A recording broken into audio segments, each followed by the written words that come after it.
Cricket media used to be pretty simple. Find your favourite newspaper, head to Cricinfo, and maybe a blog you like.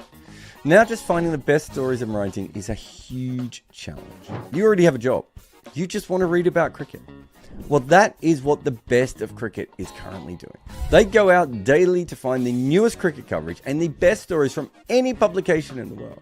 And when they can't discover what they want, they also hire some of the best writers to produce their own great stories. You can get the best of cricket via their website or on WhatsApp. They find cricket's best stories and give them to you every day. Morning, everyone, and welcome to the Morning Glory. For those who are here for the first time, we generally don't prepare anything for this show. We just go through questions. It's a bit of a holding morning in some ways. I know Australia is on top, but it's not as if they've broken the game completely open either. India's still hanging around and everything else, and kind of what we thought last night, that the pitch was fine and they were batting down to number 9 and there wouldn't be a huge collapse. Although, with the way they were running between wickets at times, there was a big chance that. Funny that the non-striker saying no to bad runs was fine in this situation. Anyway, some really interesting questions have already come through, so let's get through to some of those. Josefa says, watching highlights of Walsh and Ambrose versus England at Lords around 2001, looks like they bowl wobble seam, not as much as modern day. So I think Courtney Walsh was a wobble ball bowler. It's just something that we didn't have a name for at the time. I haven't managed to get through to him at the moment, but I've got some friends in common, and I've put out some feelers. I'm pretty sure he was.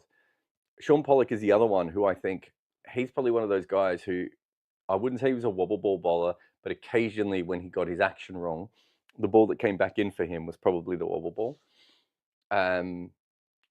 Someone else was, an older player was telling me that someone else was it Willis or Garner they were talking about? So yeah, we know that it existed before, but we didn't really have the technology to be able to do that. There's a great conversation with, I think it was Angus Fraser and Andy Craddock were having in the change room, probably around that period, maybe a little bit before that period. And they were, I can't remember which one was saying which, but one of them was saying that Curtly Ambrose knew when he was going to take the ball away, when he was going to bring it back in. And the other one was saying that he didn't. And they went up to Curtly and Curtly went, no. I come in, I try and hit the seam, some go away and some come back. So he just had a perfect seam position, that he had worked on naturally. And then, everything else was his genius on top of that. But that was the one thing he didn't really know. So yeah, it's, there's definitely an element of that has gone on. And I think in seam bowling in general, like I used to write a lot early on in my career where people would say, oh, he's bowled a great off cutter. And it's like, well, he's bowled a ball that hit the seam. An off cutter is a specific delivery, and a leg cutter is a specific. That's when you're moving your fingers on either side of the ball. Most balls are just, you can see the ball is just coming in with their fingers right behind it, and then it's doing something. Amartya says, how good would Steyn be if he started his career during the pace playing pandemic? It'd be interesting. He bowled fuller, so he was kind of naturally more suited to it. He was obviously a swing bowler, so he had that available to him. He used a lot of reverse swing, so he'd be a different kind of bowler, I think. But he'd keep the stumps in play a lot, right? Like, just because he's shorter and he skids it through. So I would have thought he would have been pretty fantastic. I mean, he was pretty fantastic anyway. He'd just be different, I suppose, is the best way of putting it. Gaurav says, I know Bumrah is currently bowling better than Cummins, but do you think Cummins is a more versatile, complete bowler than Bumrah? We do actually have a video on Bumrah and Cummins coming up, by the way, Gaurav. Do I think he's more versatile? No, I actually think Cummins is quite one-dimensional. I mean, I don't think there's many bowlers more versatile than Bumrah. I think the one thing that Cummins is better at than Bumrah is the short ball. And I think he's probably considerably better with the short ball than Bumrah is. I think they can both swing the ball. Cummins has just almost gone completely away from needing it. But I remember against England at times, him going back to trying to swing the ball. So he still has that skill available to him, which not everyone does after they pick up the wobble ball. But Bumrah just has so many more options than Cummins. I would never say he was more complete. Gaurav says, I can't blame Rowett's captaincy for recent failures 100%, but he does appear a bit unimaginative against Cummins, Ethan Latham. Cummins is interesting because I feel like he's becoming a much more. He's still. I still think he plans off field more than he does on field, and so he's probably he's a very patient captain. So I've never thought to myself that Cummins is imaginative, and I haven't looked at anything here and thought to myself that Cummins is more imaginative. I watched both of those series, Gaurav. I thought the team plans off the field, which is not just the captain. Perhaps you would give the advantage to the Australians and the New Zealanders. But I thought on the field, I haven't seen anything that has shown me that either of those two captains are more dynamic than Rohit Sharma. Roll says, I can understand taking on Boland is a good option, but there's not much happening for the bowlers. And Boland was into his last over his spell. Poor game awareness. This is where I think these things are really important. And I've been hinting at a piece for a while, and I kind of talked about it in the Constas thing as well, of when you play those sorts of shots, what the situation is. My issue with Pant's shot is that they had a fielder back for that. And I think Pant had said, I think it was Ravi Shastri who pointed out that Pant had already said that that fielder was there for the outside edge. Like Pant knew he was there for that mistake, right? Whether it was the big swing across the line and trying to hit the ball to deep mid wicket, which he did, or long on, which he did to Cummins, or for that kind of shot where you flick it and it goes fine. And Boland basically said the exact same thing. Look, we know that he sometimes hits it there, and it was there. If you compare that to Constas, who was playing those shots when there weren't fielders out, so there's still a risk in it. You might still miss it. You might hit it straight up in the air. All those things that we've seen Joe Root occasionally do. But that backup position of if you do get good contact, it's going to be a 4 or a 6, right? And in Rishabh Pant's case, that wasn't quite the case. There was a fielder back at fine leg, which is kind of where he was trying to hit that ball. Like if you look again, I know he's trying to get it slightly finer, but there's a bit of risk in the way that he played it compared to the ramps of Constas. And there's a fielder back at third. That's my issue with it.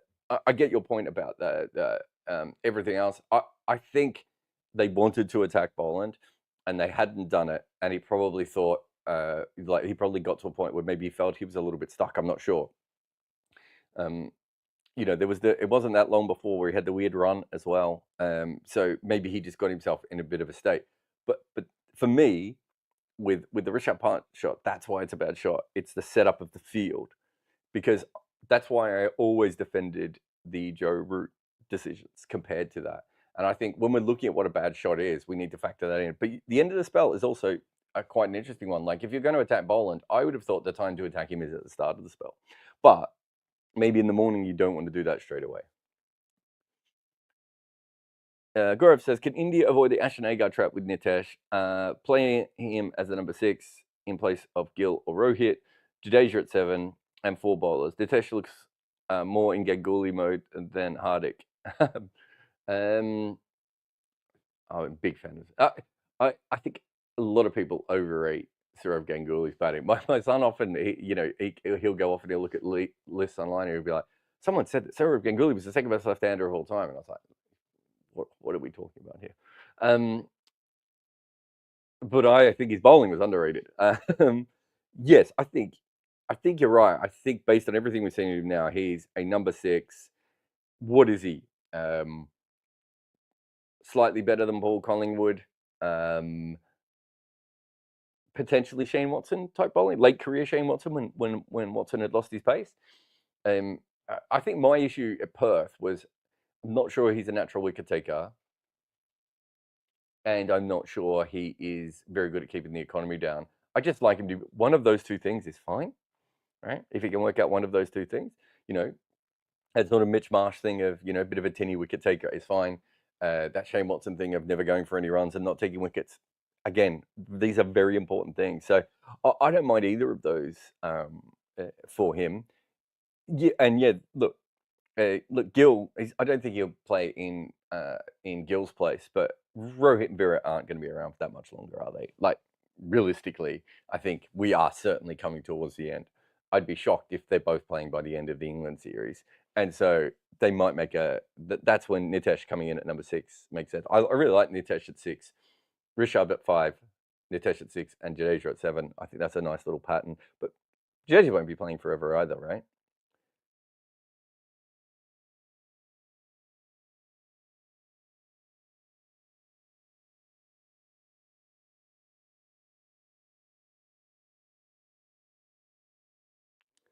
Not even sure what happened there. Where are we? Oh, I lost all the questions. Here we go.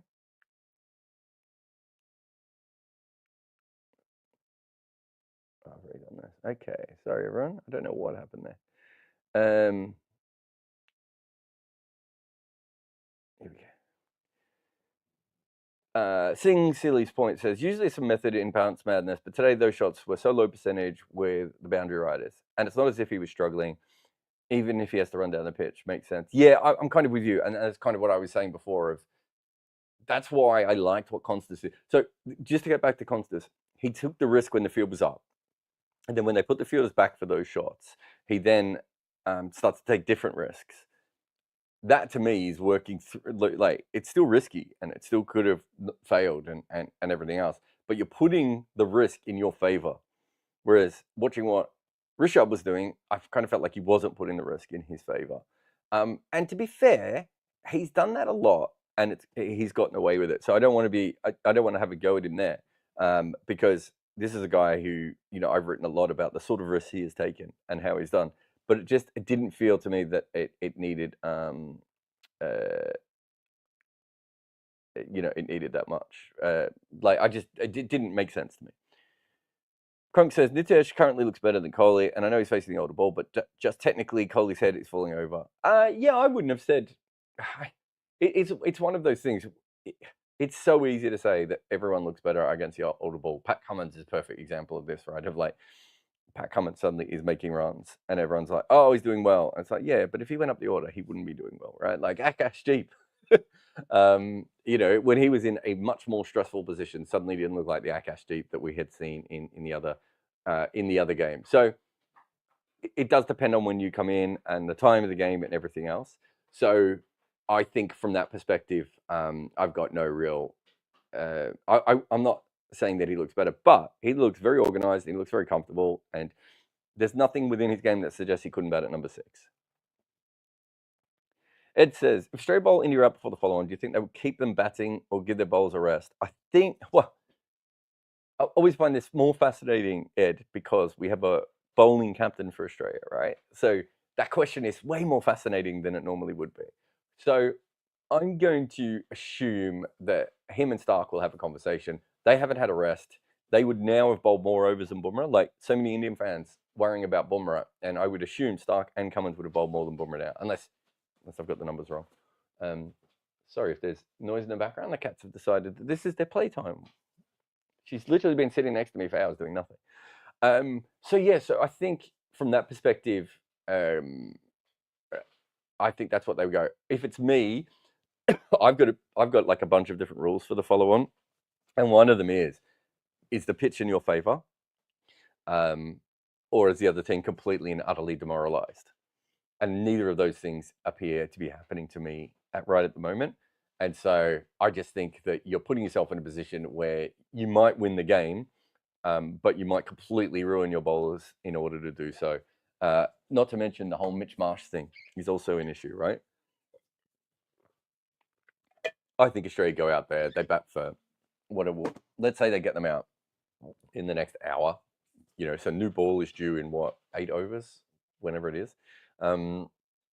Let's say they get them out in the next hour, hour and a half.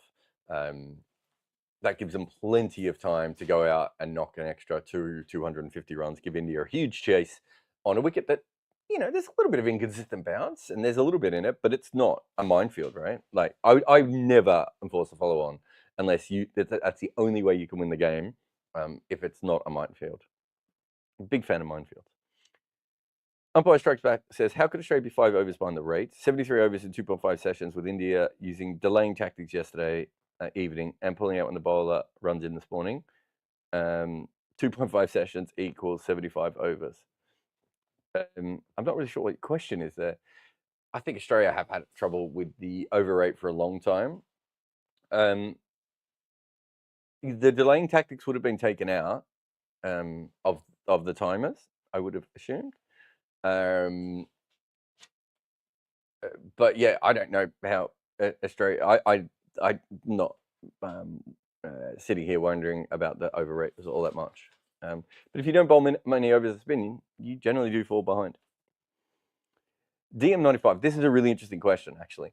How difficult is the art of judging a run in Test cricket? I think judging a single and a two, anytime there's any sort of potentiality for it, is really, really hard. And I think you're seeing today. So it's so fascinating. So many people are like, you always trust the batter after yesterday. We've seen two situations today where India would have lost wickets if they had trusted the striker's call, which was it was their call. They made the call, but it was a horrendous call. It would have lost them a wicket, right? So I always think that you need and I'm a Jaiswal type runner. Like I know I'm going to make it, and I know and I'm pretty sure I've hit it to the right position to get myself through. I don't always judge the other player, right? And I almost never get run out, but I do run the other players out occasionally because they're not reacting. They're not in my head. And so I need a very strong caller at the other end to get the most out of my running. So I put pressure on the opposition by my running, and quite often I will break a game open with my running. But if I don't have a strong caller at the other end, I'm just as likely to lose us a wicket by doing that as I am to break open the game. So that's why you need the two players. You've got two different angles and everything else. That's why I thought so many people got the Kohli one completely wrong. But in general, I do think it's hard. It's also, I've been working with the under 11s last year. Running in general is so hard to train for younger players that the only way to get really good at running between wickets is playing a lot. And you see tail enders still struggling at it when they get to test level. How many tail enders will hit a ball really nicely and just take off? It happens all the time, right? Like it's so common. And it's because it takes years and years to get used to it. And I don't think we train running between the wickets really well. I've written quite a bit about it in my book. Dean Jones is the only player I've ever seen really go deeply into it. Dean Jones was like a scientist of running between the wickets. And I quoted quite a bit of his book in mine, just because of the way that he looked at it.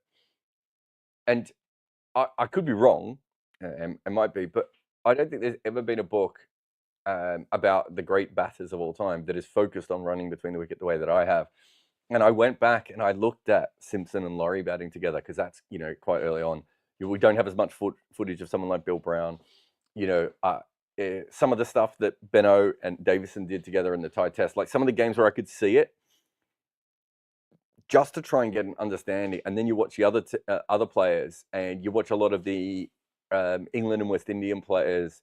Not all of them, because there were some great runners between the wickets there too. But so many players like leaning back on their bats and everything else. So running between wickets, I don't think has advanced as a skill as much as other forms of batting. And I think a big part of that is it's a really hard thing to train. So if you've ever been in the nets and you have it where there's two of you batting in the nets and you swap over, it's really noticeable to me that people don't, after they've hit the ball, they don't think about how hard they've hit it or where they've hit it. So when they're calling those singles through in the nets, and again, as I said, I think the two things I've always been fascinated about are caught and bowled, which we almost never practice, and running between the wickets, which we don't practice very well. Cheyenne says, I know you did some work on minor league cricket. What do you rate the level of competition and the future of US cricket?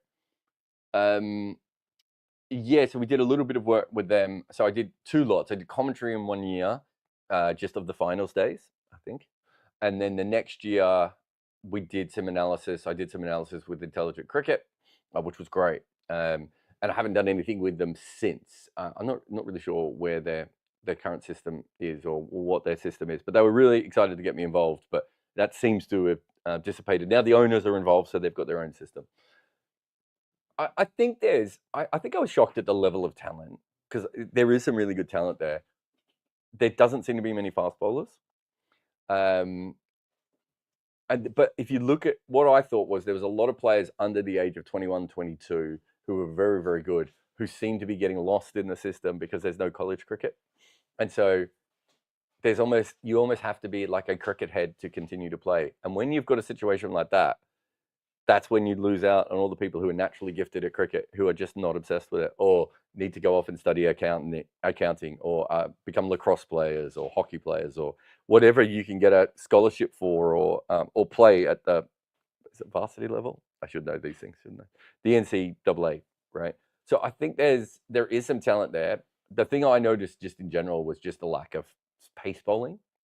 I remember dealing with one of the major league teams, and they were like, I can't remember who it was. It was Ryan Tedescarter I was talking about, because he was going over for the auction, and he sort of said, what are your tips? And I said, pace bowling is really bad in America. That's the thing that I would be loading up on from an international point of view. Paul just says, picking 9 batters and 6 bowlers is what you do in T20. I don't know, South Africa did it for years, man. We're really good at Test cricket. England did it for ages and had some success with that model as well. I think you should be able to have flexibility. I don't think they need 2 spinners for this wicket. And so essentially what they're doing at the moment is they've got 2 older batters who aren't making runs, who are very hard to drop. And so they're mixing and matching the team around them. Whereas actually you could if you were just doing this on who is the best player to play in the next game, you'd probably Rohit and Virat don't play, and you wouldn't have is it not, you said 9 batters. It's not 9 batters though, is it? It's 8 batters, isn't it? It's only 9 because Akash went up the order. Yeah, you probably would have a different lineup. But no, I've got no problem with 6 bowlers and 8 batters. That's literally the dream of Test cricket, right? Like if you can get to that level where you have that many bowling options and you bat so deep, that's what every single team in Test cricket wants to do. The issue is there's a payoff that sometimes comes. I think they have 5 frontline bowlers in this side, so I don't think there's a payoff from that point of view. But Siraj didn't bowl very well. Akash didn't manage to get any wickets, and the spinners weren't, didn't play as big a part in the first inning.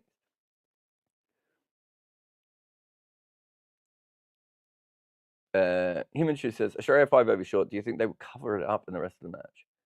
You mean catch up with it? Well, it'd be really interesting to see after the break what they do, because I would assume that Lyon and Head will bowl, and they should be able to pick that up pretty quickly. And then, how does it's just an innings though, isn't it? I don't think it's the rest of the match.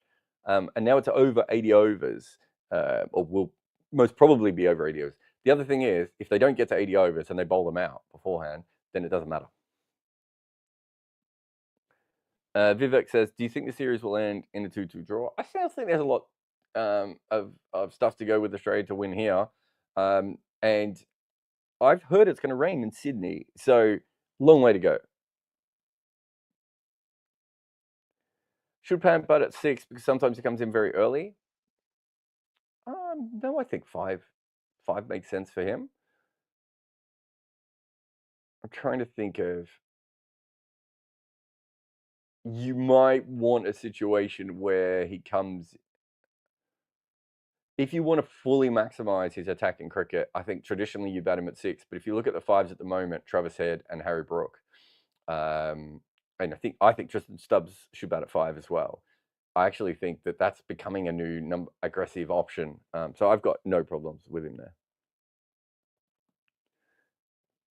Tino says, should Smith move to 5 when Green comes back? Australia were keen to put Green there already, plus protect Smith from the new ball. I think this is interesting based on, the video that we did yesterday, Tino. I don't know if you caught that, but I like your thinking. Generally, that's what happened with older batters, right? They would move down the order.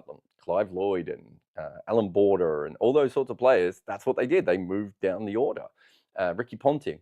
We don't do it as much anymore, and it kind of makes a bit more sense if you want to extend that player's career. I think Virat would be better as probably more suited at number 5 at the moment. There's a reason Joe Root didn't want to go back to 3, right? So look, I get that. The issue at the moment is that Head is, so dominant at 5. So the conversation might be around Head.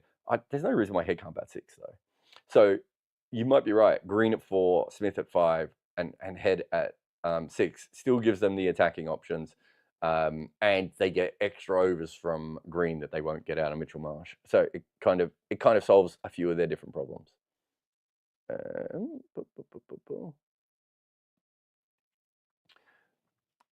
Amit says, you seem to not rate bowling longevity as much as you do batting longevity. This seems counterintuitive. I don't know where you're getting that from, Amit.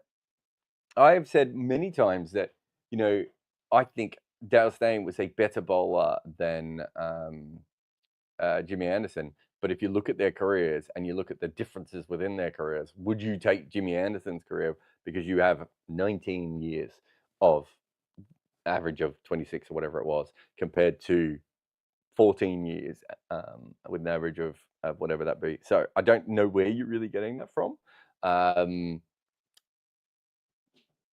Imran Khan is another player who I rate really highly as a bowler for the same reason, for the amount of years that they'd be able to do it. Yeah, so I don't really know where you're getting that from, honestly.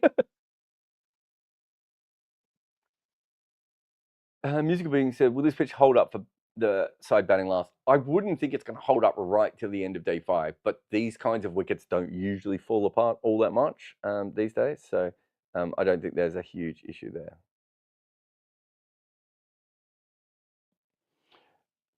Amit says, does this series prove that it's easier to take wickets when your teammates are mediocre than if your teammates are good? No. So if you look at the history of cricket, it's think about this. If you're Garner, Marshall, Roberts, if you're McGrath, Gillespie, Warne, you're a great bowler and you're constantly bowling to new batters coming up because the guy at the other end's got the wickets. Whereas if you're Fazal Mahmood, Murali, or Hadley, you have a higher wicket tally, but your average is going to struggle because you're always bowling to set batters unless you're the one taking the wickets. So it's very different. In fact, it's a bit like being it's sort of the Andy Flower or the John Reed thing. If you're a middle order player who's a very good middle order player and you're in a very weak team, your average is going to be lower because you don't have the start that Sobers did. Like Sobers was coming in behind so many great players, right? So that those things do play a part. I'll see if there's anything else. They're coming out though now. Roll says the longevity of Stark is not talked about enough. Until today, I didn't think he had 372 wickets. I think it's really impressive for a bowler like him to still be bowling at the pace he is. And we're seeing that with Mark Wood as well. There's someone else. I've completely forgotten. There was a third name that I had as well. It feels like now that you can extend your pace long. I know we're still getting guys like Cummins slow down and everything else, but it feels like now the ability to be able to keep your pace as long as possible is a really, really interesting thing going into the future of Test cricket. And we've seen it in baseball as well with pitches. All right, that's me done. I will get back for the scoreboard at the end of the play. Go and check out bestofcricket.substack.com. Let's watch some cricket. Cricket media used to be pretty simple. Find your favourite newspaper, head to Cricinfo, and maybe a blog you like. Now just finding the best stories and writing is a huge challenge. You already have a job. You just want to read about cricket. Well, that is what the Best of Cricket is currently doing. They go out daily to find the newest cricket coverage and the best stories from any publication in the world. And when they can't discover what they want, they also hire some of the best writers to produce their own great stories. You can get the Best of Cricket via their website or on WhatsApp. They find cricket's best stories and give them to you every day.